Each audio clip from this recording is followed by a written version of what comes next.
ఓం. పూరి జగన్నాథ ఆలయం ఒడిశాలోని పూరిలో ప్రసిద్ధిగాంచింది. ప్రతి సంవత్సరం జూన్ లేదా జూలైలో భక్తులు రథయాత్రలో పాల్గొంటారు.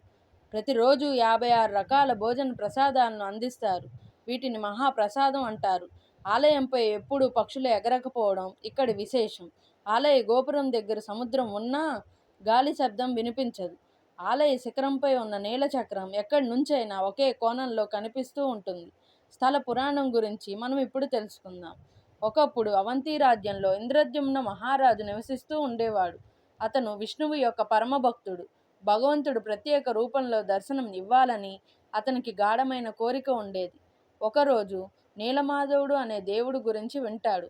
ఈ నీలమాధవుణ్ణి అడవుల్లో ఆదివాసీ నేత విశ్వవాసు రహస్యంగా ఆరాధిస్తూ ఉండేవాడు. ఆ కథ విని ఇంద్రద్యుమ్న మహారాజు తన పూజారి అయిన విద్యాపతిని పిలిచి నీలమాధవుణ్ణి కనుగొనమని పంపిస్తాడు. విద్యాపతి ఆ దేవుని కోసం వెతుకుతూ విశ్వవాసు గ్రామానికి చేరుతాడు. అక్కడ అతను విశ్వవాసు కూతురు లలితను వివాహం చేసుకుంటాడు. లలిత సహాయంతో విద్యాపతి నీలమాధవుణ్ణి చూడగలిగాడు.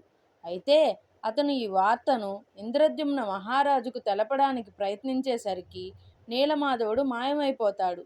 ఈ సంఘటనతో ఇంద్రద్యుమ్న మహారాజు నిరాశ చెందుతాడు. కానీ భగవంతుడిని కల్లారా దర్శించాలన్న కోరికతో కఠోర తపస్సు చేశాడు. ఒక రాత్రి విష్ణువు స్వప్నంలో మహారాజుకు ప్రత్యక్షమై తూర్పు సముద్ర తీరానికి వెళ్ళి ఒక పవిత్రమైన చెక్కదిమ్మె కనిపిస్తుందని, దాంతో విగ్రహాలు చెక్కమని ఆదేశిస్తాడు. రెండో రోజునే మహారాజు సముద్ర తీరానికి వెళ్ళి చెక్క దిమ్మెను కనుగొని ఆ చెక్క దిమ్మెతో విగ్రహాలను చెక్కడానికి అనేక శిల్పులను పిలిపిస్తాడు. ఎవరూ విగ్రహాలు చెక్కలేకపోయారు.